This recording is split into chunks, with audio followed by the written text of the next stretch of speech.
wants to know, since the Pope is now from Chicago and he is a canonized Bears fan, uh, does that mean it's sacrilegious to be a Packers fan now? Inquiring minds want to know, because I'm looking out for Uncle Will's soul out here. I can't have him out in purgatory just walking around because he want to be a Packers fan. So I just want to know, is being a Packers fan now sacrilegious because of the Pope? We'll answer that question later. Ladies and gentlemen, boys and girls, welcome back to another episode of Because I Have a Live Mic here on Fluent Radio. What is good, everybody? Hope y'all are having a great day.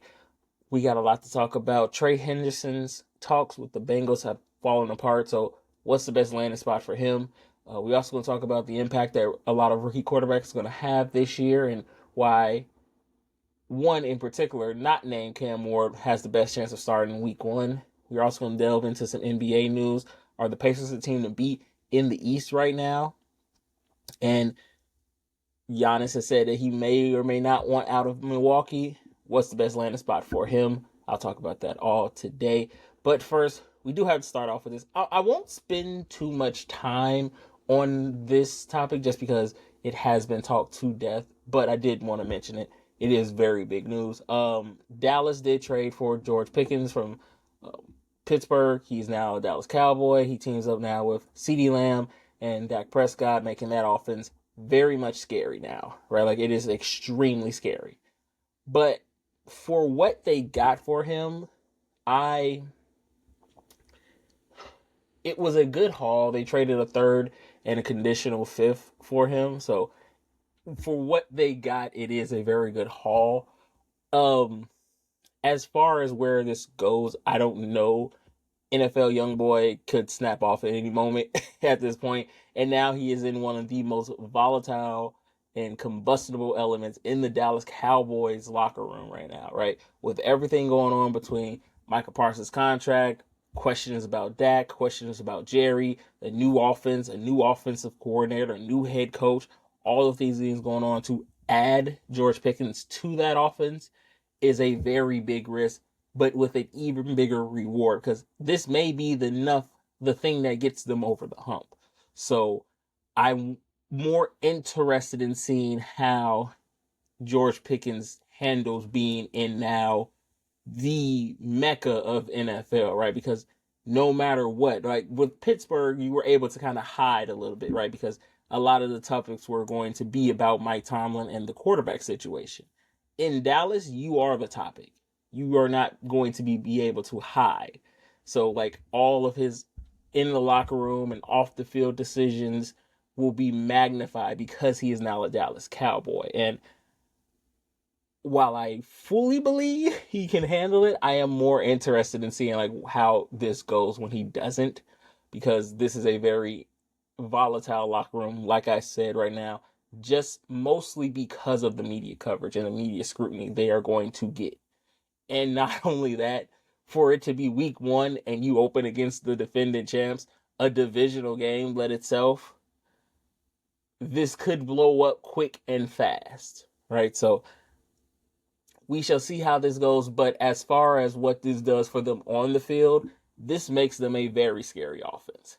They do not have a running game yet, and I think adding George Pickens to this offense helps that running game out, because you cannot just, cover this field, right? There's no more than just CeeDee Lamb right now. So you have a secondary receiver who is, again, on the field, he is otherworldly, right? Like, he makes plays, makes catches that you would never see before, right? On the field, there is not a problem with George Pickens sometimes. A lot of the problem is his off the field issues and his, antics, sometimes on the field, right? So with this, if they can kind of rein that in and they can keep that together, George Pickens has a chance to be a very good cog in the machine that is the Dallas Cowboys, with this opportunity he has to potentially get to a place Dallas and himself has not been, an NFC Championship game. So if this works, Jerry is a genius and he may or may not be able to get them keys back to the car. But if this doesn't work, this could be the straw that breaks the camel's back. Because again, he has not signed a long-term contract. He is still on, this is his last year of his rookie deal.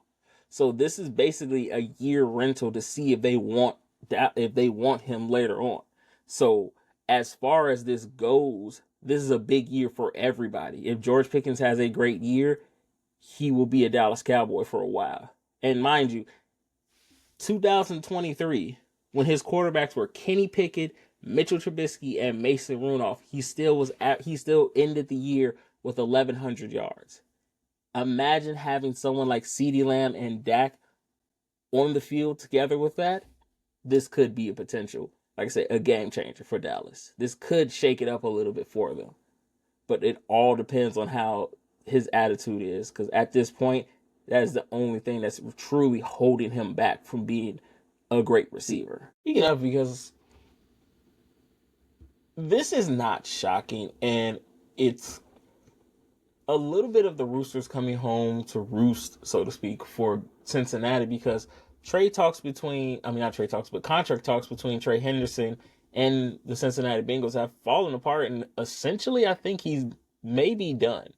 Unless they do like a Dak Prescott thing where they get the deal done like literally right before the season starts. Like, I don't see him playing for Cincinnati anytime soon. Where, like, I don't know if he holds out. I don't know if he, plays, and hopefully he doesn't get Earl Thomas, gets hurt before he can, play. But I don't see them staying. And this is what happens when you decide to pay 44% of your team's salary to the offense and not really do much in the offseason to help strengthen up the one weakness that you have, which is defense, right? I mean, I know they went out and got defensive talent in the draft, but their number one pick right now is literally holding out until he can get more rookie money. So that's not a good sign for this organization. But as far as Trey Hendrickson goes, he is probably done in Cincinnati. And there are a few teams that I know right now that could definitely use the service, that could potentially push them to being, if not a Super Bowl contender, at the very least a dark horse to win it. And coming off the year he had where he was the number one leader in sacks at 17 and a half, it's going to be weird for him because he is 30 something years old. So coming off the year that he had, going into a season where essentially he does have to prove himself to kind of get the contract to show that he's still, a high valued player, right? He has to go to a team that he can immediately impact them into either at the very least winning a Super Bowl or at the very least making them competitive. And there are three teams I believe that could do that right away. The first off being the Lions, right? Like, I think the Lions desperately need, honestly, if you look at that team, Aiden Hutchinson is trying to get back, but he does not look the same player that he did before he was hurt. So, like, as of right now, I don't think Aiden Hutchinson is going to be back, at least at the beginning of the season. And even if he does come back, he may not fully be back to himself until next year. And if you're Detroit, you're still a loaded team with a lot of offensive firepower and Super Bowl potential. But that defensive line, especially once the injury bug just went through that locker room there, they were not the same. And if Aiden Hutchinson is not all the way back, you need someone on the other side of him that can, create some pressure for him to kind of ease him up to get him back into that shape. And yeah, Trey Hendrickson can do that. That defensive line would be horrendous. It would be horrendous to block. That is so scary. Even I still believe even at 75 or 50%, Aiden Hutchinson is still one of the best defensive ends, edge rushers, if you will, in the game right now. And adding someone who just had 17 sacks when he was basically the entire team's defense by himself to that, oh yeah, that's definitely something that the Lions would be interested in doing. And they have the money to sign him too, right? So if they trade for him, they can get a trade and sign, basically. They still have like 40 mil left. So if they are serious about making this Super Bowl run, especially with a new defensive coordinator coming in, if I'm the Lions, I'm on the phone with the Bengals seeing what they want right now to get to him. another team that can use him, that while they are not like Super Bowl contenders, or they're not like anywhere close to being that, if they added him, they would definitely be at the very least a dark horse, especially in a weakened NFC West. The Cardinals, right? Defensively, they just could not stop anybody at a certain point. Offensively, they're going to get it together. Marvin Harrison Jr. is going to figure it out. He's going to be a prime weapon for Kyler Murray going forward. But if you look at this team right now, with Josh Sweat on one side, they just drafted a guy. They have a very scary defense if they add Aiden Hutchinson to it. The Cardinals would be immensely scary with Aiden Hutchinson there. And it could be the thing that pushes them over to kind of be challenging, and again, a weakened NFC West, because outside of the Rams, there's no other real team in there that I feel has a even bit of a threat to them. Right? Like Seattle, sure, maybe with whatchamacallit there, with Sam Darnold there, they may have a chance of being, good, but they don't have any true offensive weapons over there outside of JSN. They're talking about trading off Kenneth Walker. So I don't know if they're going to be competitive and still maybe start their rebuild, or if they want to be competitive and they're just trying to get assets because they believe in Zach Charbonnet like that. But if they trade him off, I don't know what the 49ers are really looking at. I don't really know what, like I said, what the Rams can be, because they signed Matthew Stafford. He's going to be trying to make that last second push, but he could stumble. Yeah, they have great weapons with Devontae Adams over there too, but it's not a lock for them to win it. And they were in it last year. So if the Arizona Cardinals can somehow pull this off and grab and somehow grab Trey Hendrickson, this defense becomes immensely scary, and the offensive talent that they have over there can kind of flourish. With Josh Sweat on one side, good luck. The Cardinals are immensely scary at that point. But honestly, I think the best landing spot for him would be the Washington Commanders, right? They have money to be able to do it because Jaden Daniels is still on a rookie contract. So they're going to try to milk that rookie contract for everything it's worth. They really don't have like anybody outside Payne on that defensive line that scares anybody. And while the defense came on later in the year, it was not great for a Dan Quinn-led defense. If they can add a true edge pass rusher, replace a guy like Montez Sweat, to replace a guy who should have been that in Chase Young, sorry. Replace somebody like that. Adding that to that defense will help it out immensely. And you still have money to do it with. You still have money and still have time. Jaden Daniels is on a rookie contract. They got to the NFC title game last year. They're the favorites, one of the favorites, to at the very least challenge the Eagles for the NFC East title. Dallas just got better offensively with the addition of George Pickens. You need somebody there that can disrupt that pass. You need somebody there that can cause havoc in that backfield. If you can go and get Trey Hendrickson from the Bengals, that could work. You have the time frame to do it. It's not like you're in a rush either. Jaden Daniels, I'm not 100% sure he'll have a sophomore slump. I'm pretty sure the numbers won't be what they were last year, but I don't think it'll be as bad as a lot of people are predicting it to be as this sophomore slump for him. And even if it is, he still has the capability to get them into the playoffs, and then anything can happen from there. So for me, the best landing spot for Trey Hendrickson is, Washington. It's the best landing spot for him. It's the greatest place for him to use his immense talent to push a team over the hump. So with Derek Carr stepping away, retiring, whatever you want to call it, I tinfoil hat theory, I don't think he's done. I think he's going to step away, do the surgery, rehab, and maybe next year probably try to make a comeback. But by that time he'd be 35 years old, so I don't know. But with him retiring, it got me thinking, like, which rookie quarterback has the best chance of making an immediate impact for their team, not named Cam Ward. Obviously not Cam Ward, because number one pick, Tennessee didn't have a quarterback anyway.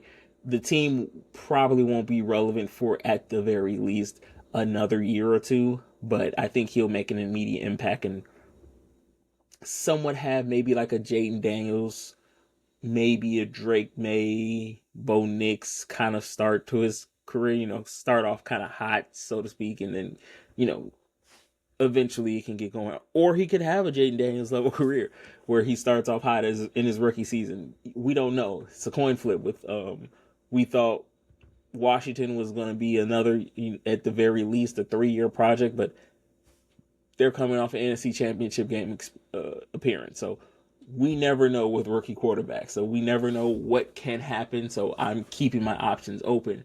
But I'm not going to say Cam Ward just because, again, first pick of the first round, day one starter, he's going to have an immediate impact. But there are other rookie quarterbacks who I think will have an impact on their team, if not from day one, at the very least, near the end of the season. One of those is are honestly going to be Tyler Shuck, right? Second round draft pick for the New Orleans Saints. Originally was probably going to sit behind Derek Carr and get, a year under his belt before he makes his official appearance, but things change, timelines switch up, and he's probably going to be the day one starter. I do not think Spencer Ratliff, Kroger Patrick Mahomes, if you want to call him, is going to be a day one starter.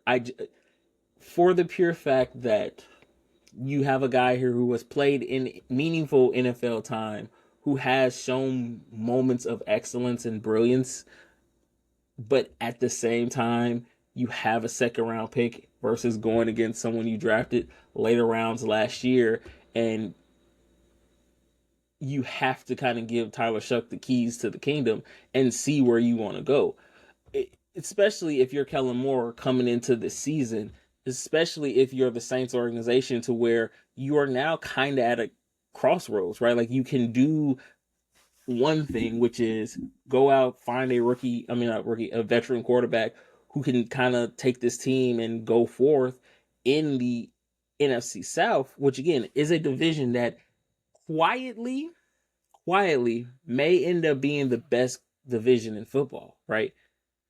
Question marks with Atlanta with, Michael Penix Jr., question marks on there, right? We don't know what he truly is. We only saw, it near the end of the season when, Kirk Cousins got benched.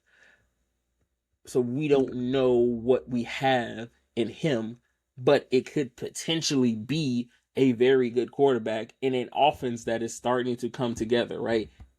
Darnell Mooney had a breakout year there, right? Like his best year since his first year in Chicago, right? Drake London is slowly but surely living up to that draft hype that he was coming out, right? Kyle Pitts is a question mark. We don't know what we have in him, but he is fighting those bust allegations hard. And then you have Bijan Robinson, who emerged last year as a potential workhorse down the line, potential all-time great back in Atlanta. So Atlanta is slowly building itself up. That defense is questionable. They probably could use Trey Hendrickson too, but that defense may be the Achilles heel for, but that offense could potentially be a very, very much problem for a lot of teams. You have Carolina, where Bryce Young at the end of that season came alive, right? They won 4 out of their last, 9 games. And 5 of those games, they were Xavier Legette touchdown drop from beating the eventual Super Bowl champs. They went toe-to-toe with the Chiefs and almost beat them. So it's not like this team is dwindling or going away. Bryce Young has shown that he can do it, and now with the addition of Tech,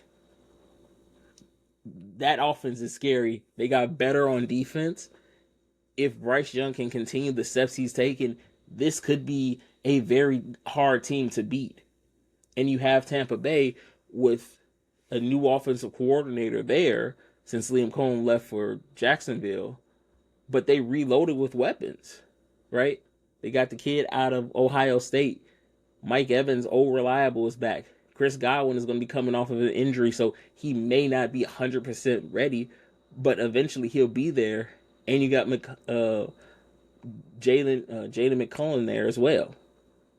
Baker Mayfield and Bucky Irving and Rashard White, this offense is something serious. That defense is no joke either. It did not have too much of a drop off.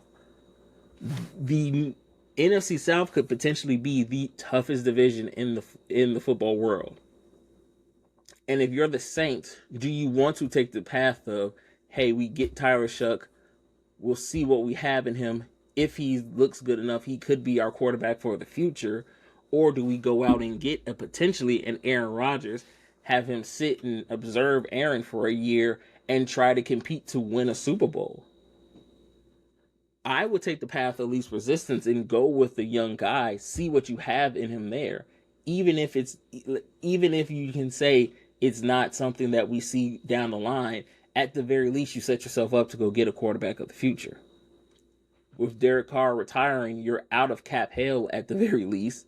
So you have 30 mil, so you can eventually spend that on getting either a quarterback in free agency or using that trade off some assets and get draft picks for the future. I think the future route is best for the New Orleans Saints instead of trying to get a guy for a year and trying to compete and nothing really coming from it. So the future route for them is much better, and that's why I think Tyler Shuck has a chance to be that guy immediately in New Orleans. Say what you want about the kid. You drafted him in the second round, and I know people are trying to do the whole thing like him and Shador's connected forever because they were always going to be the what ifs. We could have got Shador if Shador ends up being good. We could have got any of the players before him. I think Tyler Shuck will be fine. I know a 27-year-old journeyman college quarterback is not something that lights up everybody's world, but he has the thing that I think works for him in his favor is the experience of being a guy that has had to prove his stock every chance he's gotten. So I think this is an opportunity to prove that, hey, this wasn't a wasted draft pick on me. Yeah, you guys might regret the Shador pass up, but I think this will end up being very good for the Saints. I think Tyler Shuck is going to be a quarterback for the future. I know a lot of those passes would look bad, but every quarterback has that 1 or 3 bad passes that they always play when they want to try to, be like, see, I told you he's not good. They always have that, but I think Tyler Shuck would be a good quarterback for the New Orleans Saints going forward. And another quarterback that has a chance to make not an immediate impact because I don't think he will start day one, but I think he'll eventually get in midway through the season and we'll see what we have, and that is Jackson Dart, right? You can say whatever you want, but when you trade up to go get a guy, when you trade back into the first round to go get a guy who probably would have been there day 2 for you, that is not a let's wait and see. That is somebody that you intend on playing this year, right? Like, I know you have Russ, I know you have Jameis, but when you do a move like that, that is a move you say, this is our guy going forward. And you have to see what you have in him early on in his development to see if he's something that you can continue to coach with or something you might want to move off on. And especially if you are the front office of the Giants, where your GM and your head coach's jobs are on the line, you have to see what you have in Jackson Dart early. You cannot wait. You cannot wait for this. If Jackson Dart is the guy, he has to prove it early on. And the impact for him is this could be potentially what gets Joe Shane and Brian Daboll fired.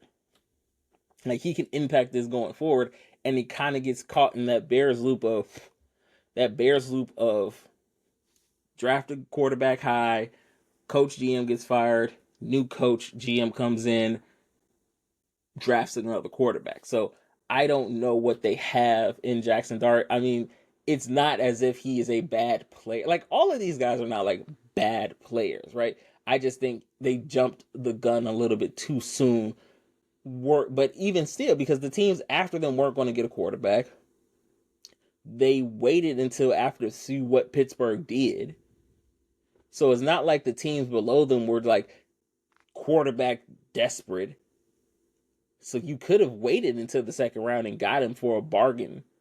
But for you to trade back in, he has to start eventually sometime this season.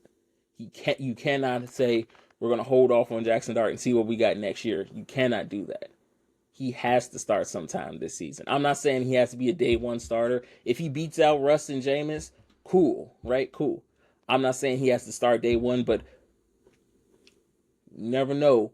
Week 10, week 8, you might see him slide in there and see what we got in him. So, immediate impact may not be immediate enough for them.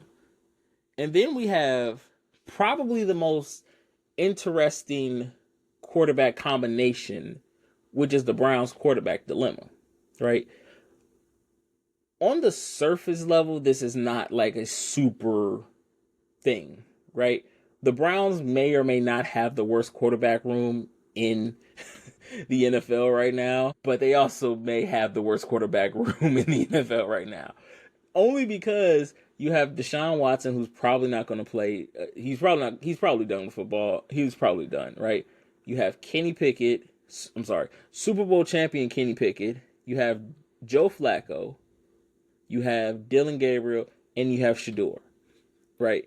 And originally, what I thought this was going to be was Joe and Kenny going for quarterback 1, and we see who ends up being QB2 and QB3.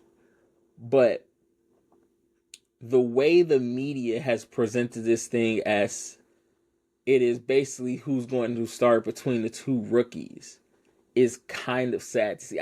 I get it. I get it what you're doing because you need the clicks, you need the views, you need the clips being played on TV and everything. But I don't see the two rookie quarterbacks starting this year, right? Sort of an injury happened to both of their quarterbacks. I cannot see them starting. As far as who has the better chance to play, it's most likely going to be Shedeur. Coming out of camps, a lot of people said, like, other than the little things that he does, which people, he's a rookie, he's going to have bad tendency. He is by far the better thrower, but Dylan Gabriel is by far the better pocket awareness. So it will be hard. It just depends on, do the Browns want to continue with the media circus? Because it's always going to be there. If Shedeur is not starting, the biggest question is always going to be, when is Shedeur going to get in? Is it time to put in Shedeur? The moment Joe Flacco throws an interception, the moment Kenny Pickett loses a fumble, all eyes are going to be turned on to Shedeur.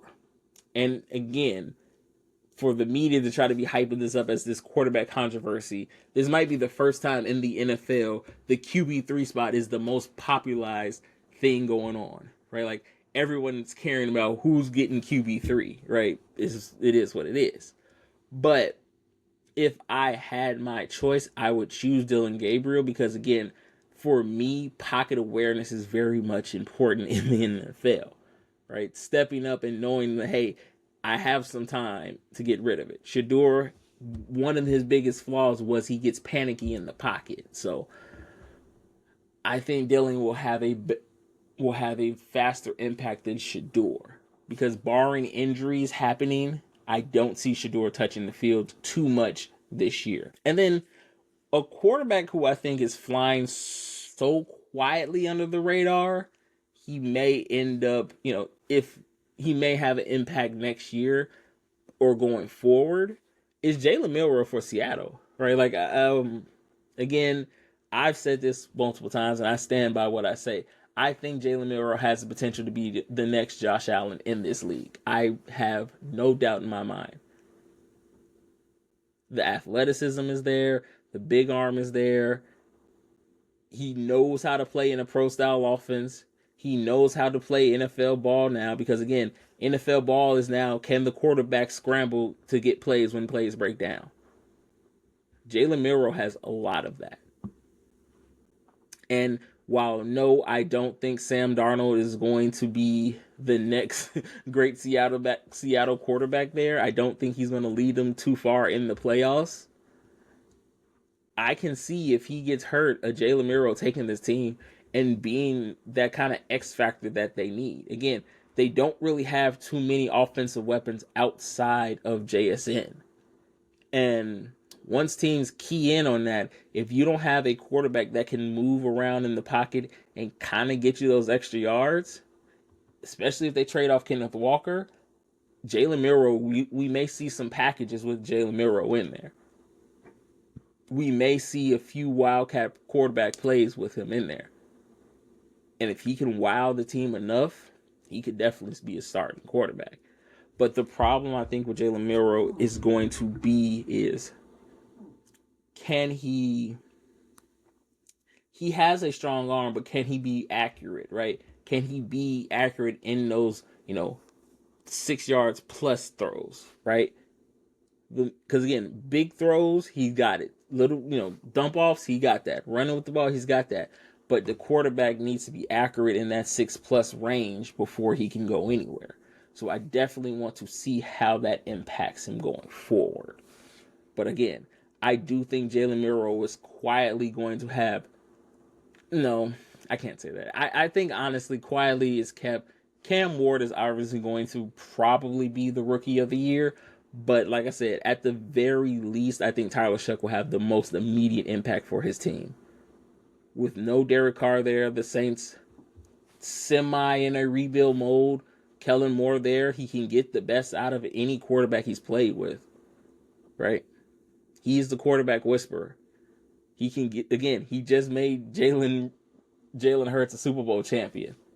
He can get the best out of any quarterback. And I think if the Saints are going to be smart about this and they're going to say we need to rebuild, Tyler Shuck is the guy that you want to rebuild around.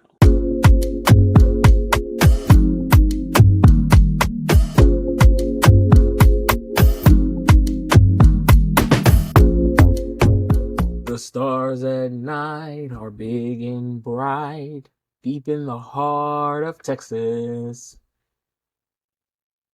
Texas might be on fire pretty soon. Not in the literal sense, but I mean, pretty soon basketball in Texas may be must watch if these things happen, right? Because obviously, if you don't know, Giannis Antetokounmpo has unofficially announced that he would think about his options outside of Milwaukee. And while, yes, obviously everyone in their mama would love to have Giannis on their roster, there are only a few teams that I think can capable to have him, right? Like, so Bulls, we got the Pope. So Chicago has the Pope, so we happy with that for right now. But, I don't think that the Bulls have the capability of getting Giannis on their roster. Miami, it could happen. They have to make some moves for it to happen. But overall, I just don't think they were willing to give up what they need to kind of get Giannis on their team. And, I mean, obviously, every other team is going to be entered in the sweepstakes. But there's really only two teams I think have the capability, the cap space, and the draft capital to make it happen. And it is the Rockets and the Spurs, right? Like, it's the Rockets and the Spurs for me. And for the Rockets, I think it is, I wouldn't say inevitable, but I think it's more likely for the Rockets to happen because while I do like the Spurs move, right, teaming him up with Victor, having a young core around him, De'Aaron Fox still there. If they sign him, we got Stephen Castle still there. They would have to trade away a lot of their core young players, and I don't know if Pop was really, really willing to do that, right? Because for them to get Giannis at best, they would have to trade away Vassell, Kendall, Johnson. Vassell Johnson, Jeremy Skoll, Atlanta's first round pick, the Spurs first round pick in 2027, and the Spurs unprotected in a pick swap in 2029. And I mean, it would be lovely if they did that, right? Because again, for the upside for them is right there. Everything is there for them, the upside, right? You get arguably a marquee man in Giannis, a great two-way player. You get to team him up with Victor Wembanyama. You get basically the Twin Towers back there. You upstart yourself into being not only just a dark horse in the race for the West Conference Finals, but a favorite to win the title. Excuse me. And you still get to keep your core there, right? You have to trade away some of your younger players, obviously, but you still have Castle there, who is still becoming a star right in front of us. He's probably going to win Rookie of the Year this year. You have a lot of people there that can keep this team together. And again, the key factor in this is you could have Giannis and Victor Wembanyama on the same team. Good luck trying to score off of that. Good luck. That, talk about reviving the Twin Towers, right? Talk about a new wave of Tim Duncan and David Robinson, right? Good luck trying to score on that. You got Mitch Johnson there, the new head coach, Greg Popovich, president of basketball operations there. Tim Duncan is working with the staff, so you have one of the greatest power forwards to ever do it on this team, and getting a guy in Giannis who is on his way to be one of the greatest power forwards on there with him in that building. Good luck trying to score off of that. There is no viable way you can score on that team. If they keep Chris Paul around for one more season, then now you have a guy that's a distributor. This is almost a revamp of Lob City, so to speak. Giannis gets to go to a big market team and a team that is on the verge of, breaking into that title, that title scene. The only thing I think will hold them back is the fact that they aren't there just yet. It's still a little unproven, and I feel Giannis wants to go to a team where they aren't just getting there or just now starting or just need that player away. Like, I feel like Giannis wants to go to a team that is there, just needs that breakthrough player. And for me, I think, honestly, it's the Houston Rockets. If Giannis goes to the Houston Rockets, they go from a fringe, young, hungry team to a title contender overnight. They go from being one of those teams that you think about like, man, they're a year or two away, they just need one more big star, to being a team that people are very scared to play. Right? They had to trade away Jalen Green, Jabari Smith, the Nets first round pick they got, the unprotected first round pick in 2027 and 2029. And they probably would have to try either to match the salary or try to trade away Dillon Brooks, which I could see it happening. I just don't fully believe it happens if they trade away Dillon Brooks, because I think they like him there. I think he fits in Houston. But in all honesty, Houston is the best fit for him, right? They have a young squad there. Imagine him with Sagoon and Thomas, right? Like, yeah, you may have to trade away some of your fringe, breakout stars, but I just think trading away that young core there would definitely help the Rockets become the team to beat in the West, right? And obviously, it's like people will say that just because they trade him doesn't mean like he's automatically going to be, a bona fide, championship contender, right? Well, no, obviously, right? Right? We've seen this happen before with super teams. It takes some time for them to, mature and grow together. But if you sit there and you could look me in the face and tell me the Houston Rockets with a Giannis is not scary, mind you, they were the second seed this year. They were the 2 seed this year. Imagine having a Giannis on that squad, Sagoon on that squad,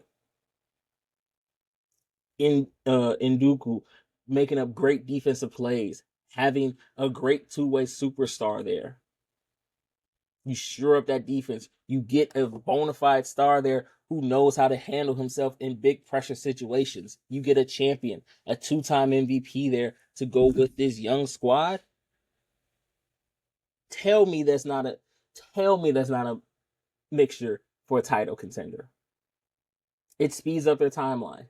Everything in me is saying that this is the move that should be made.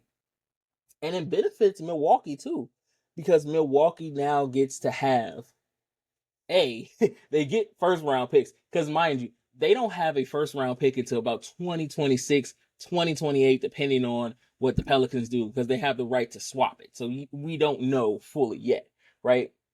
So technically, they don't have a pick until 2028. Realistically, they don't have a pick until 2031, right? So that's almost 6 years before they can even get a first round pick, right? They get Giannis off the books. It sounds weird when I say it. They get Giannis off the books. That frees up $50 million. They can get young players there, Jalen Green and Jabari Smith Jr. So for them, it's not a complete and utter rebuild, right? Like, they have young stars there that can kind of take this team and keep it to where the momentum is going. Then they have money to play with, so that way they have the capability of go out and, pardon the pun, buck hunt, right? Like, they can go and get a big time star there to come there, and they're not slowing down their timeline, and they're not completely in a rebuild. But if they want to go and do that as well, they can recruit some first round picks and start the rebuild if they want, because they would have first round picks at the very least for 2 years. They would have young, talented players there that they can build around. They would have money to go get a star or a future star. And they can actually build this team back up to what it was, to being competitive in the East. Right? Again, the thing that killed them, in my opinion, was the fact that they made this trade for Dame and it never worked out. Like, Dame got hurt, knocked out in the first round. Again, he got hurt, knocked out in the first round. You trade away your bench, which is the key factor on you winning the title those years ago. Chris Middleton, you trade him away. So you basically broke this team down to parts to kind of say, we're banking on Giannis and Dame, and it didn't work out. So now you have an opportunity to rebuild this team in a sense to where you can, at the very least, stay competitive in the East. Again, the East is top heavy right now. We know Boston. We're going to talk about Boston with Jayson Tatum getting hurt and what that's going to imply. But we know Boston is there. We know New York is there. Indiana is coming, right? Indiana is a team to watch out for at this point, right? We know Cleveland may or may not be back, right? We know the East is top heavy, and then there's a lot of other teams at the bottom who are still scrapping it out for those, play-in tournament spots.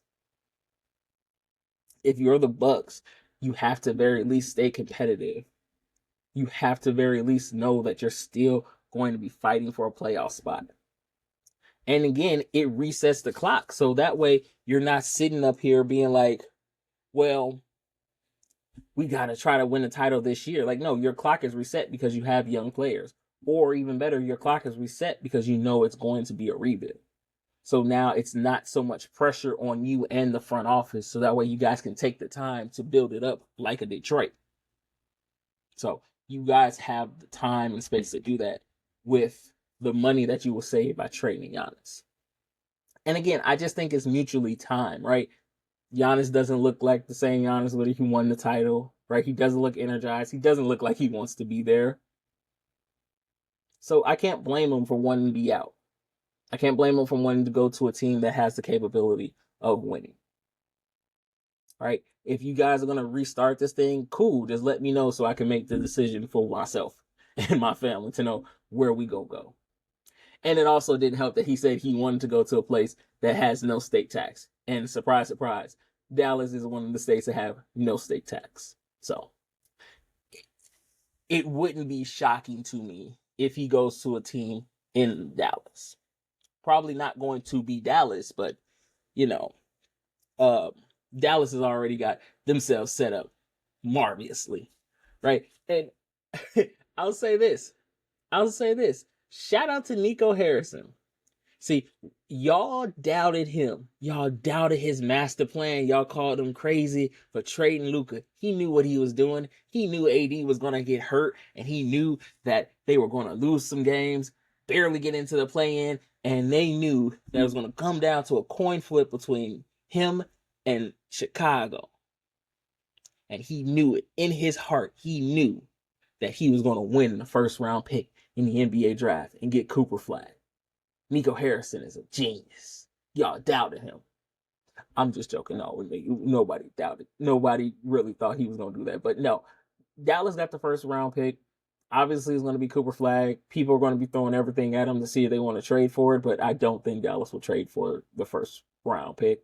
Dallas is very lucky. No, Nico is very lucky because he gets to stay in Dallas. He gets to stay his hand. It's a stay of execution for him if this thing works out, because getting the first round pick and potentially getting Cooper Flag, a generational potential player in your locker room with your key core players still all on rookie deals, that's what you want, right? Like, that's what you want. Yeah, you have Kyrie there. Yeah, you have Anthony Davis there. They have a good mixture of great core players, a good amount of veteran players, and now they're going to get this generational player in Cooper Flag. Dallas might be, I'm not going to hold you, Dallas might be a threat. I don't know if they'll be a threat for the title. I don't know that. I can't put that on them, but Dallas may be a threat, right? Like, going into it, they may be looking in at, potentially getting to that second seed or potentially getting to the, in the top 6 of the playoffs without having to do too much work. So with that being said, if I'm Dallas, not only am I looking around to see,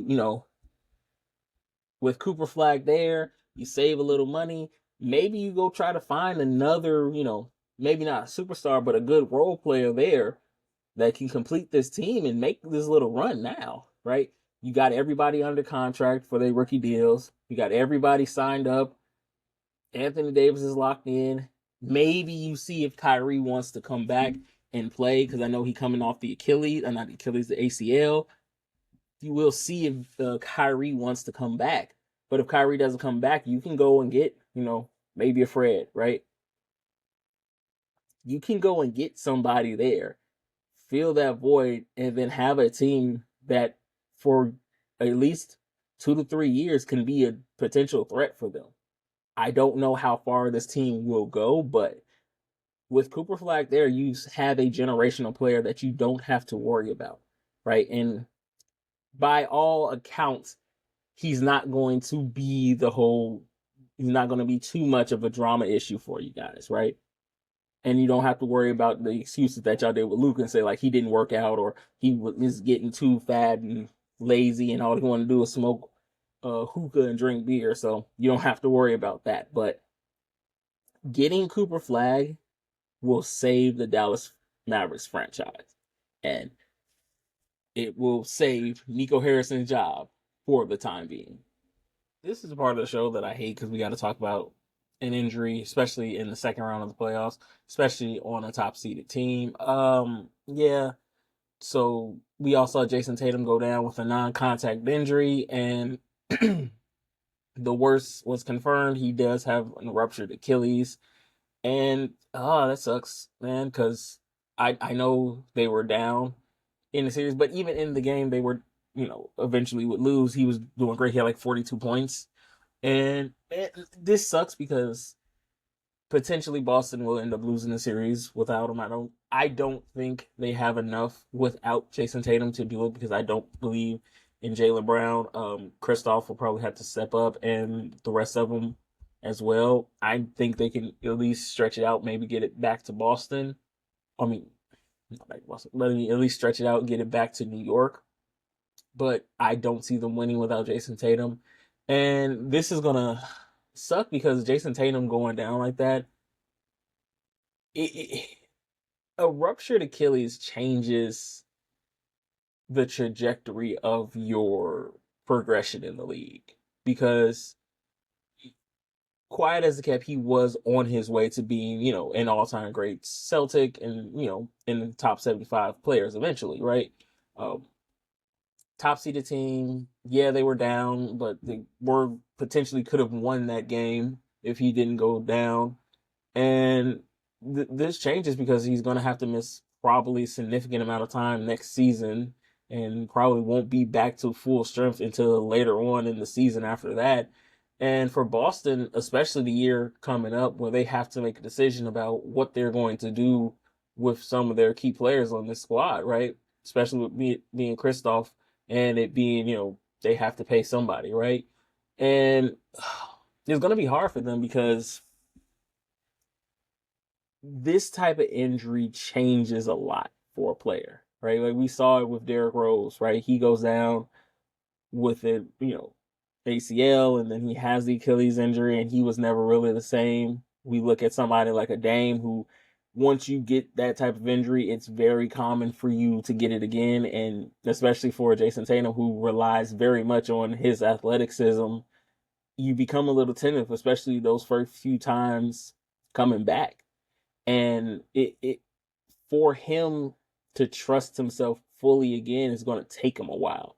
And I don't know if Boston is going to be, that patient with him. I don't think they're going to cut him or, year from now release him or anything like that. But it's just going to be hard for Boston in itself to kind of accept that fact, right? Jaylen Brown's going to have to step up. This changes things for Kristoff because we don't know. They may find some money to pay him. They may keep him over Drew Holiday, which I think would be a complete disaster. I think Drew Holiday is a way better player than Kristoff. I think a two-time champion is better than a one-time champion and a guy who is very much a defensive anchor on this team. But for the Celtics, especially now with them potentially losing the series, this will kind of go down as a letdown season, right? Like that hangover, but it wasn't even a hangover because like they were top 5 in almost every category you could think of in the NBA. It wasn't like a letdown where we've seen before where, you know, teams get into that championship hangover fatigue and they don't really play as hard. They barely make the playoffs, or if they do make the playoffs, they get bumped out in the second round, or they did swept in the championship game. We've seen that happen before with the Warriors. We've seen it happen before with the Lakers, Cavs, all of that, right? Like we've seen it happen before. But this team was playing at a high level. They weren't having championship hangover. They weren't having championship fatigue. They were playing at a high level. They stumbled getting out the gate against New York, but they were coming back, right? Game 3, they looked like the Boston Celtics. And even in the midst of game 4, they were still looking like it before Jayson Tatum went down and the energy just got sucked out the building. So as far as that goes, this season would be considered a letdown if they cannot come back, or even if they can come back, this season will be a letdown because it's going to be a what if season for them. If Jayson Tatum doesn't get hurt, what if, right? What if he doesn't get hurt? Could they make a comeback, right? Could they be potentially set up for one of the greatest comebacks in the playoffs? But it sucks, man. And it's one of those things where, like, as a fan of like basketball, you don't want to see a top seeded team go out because their best player got hurt. You want to see everybody go out at their full strength. So prayers up for Jayson Tatum. Hopefully he can come back better than ever, and hopefully he can, get back to that championship level. But as far as Boston is concerned, um, this is a letdown season for them, and they just got to regroup and retool for next season and see what they can go for going forward. Because, like I said, they got to make some money decisions because the money that they owe a lot of players costs more than the entire franchise put together. So we got to see what they can do. And as far as like seeing what they can do, I feel like I owe Denver apology, right? Like I said in a video on TikTok earlier where I thought OKC was just going to run through this team. I said OKC in 6 just to be generous to the Nuggets, but to my surprise, they are playing lights out basketball, right? And I have to give it to him, right? Because Jokic has not been playing his best. He's been kind of mid this series. Shea has kind of had his off games, right? Like he's only had like one 30-point game in this playoffs. But to be fair to both of these teams, now you're at a point where it's game 6. There is no more surprise. There is no more not game 6. Sorry. It's game 5. There is no more surprise. There is no more game planning you can do. Like you played each other enough times. You know what everybody's going to do. It's just going to come down to who is the better player, right? Which team has the better player? And I'll be honest with you, Denver has 2 X factors that I don't think a lot of people are giving them credit for, right? Mostly, I will give credit to where credit is due. Russell Westbrook has been playing lights out, right? Like he has not been putting up numbers, but defensively, he's been guarding Shea pretty good, right? Like he has not let him go super crazy. And the other X factor for me is Aaron Gordon. Aaron Gordon has quietly been having a great series this series, right? He's averaging like 18 points in the whole playoffs altogether.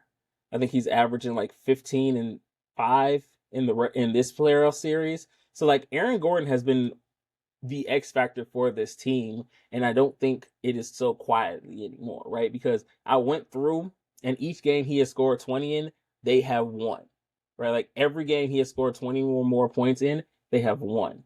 And when you have Jamal Murray not playing at a high level, when you have Jokic not being able to continue to play at a high level because, teams are going to guard him, and you need your other players to step up, and that's what these guys have been doing. They have been stepping up. Again, it's the Russell Westbrook revenge series for him. Aaron Gordon's just balling out. And if this series can go to 7, I put my money on Denver. I just think it's nothing against OKC. Defensively, we all know they're great. Offensively, we all know they're great.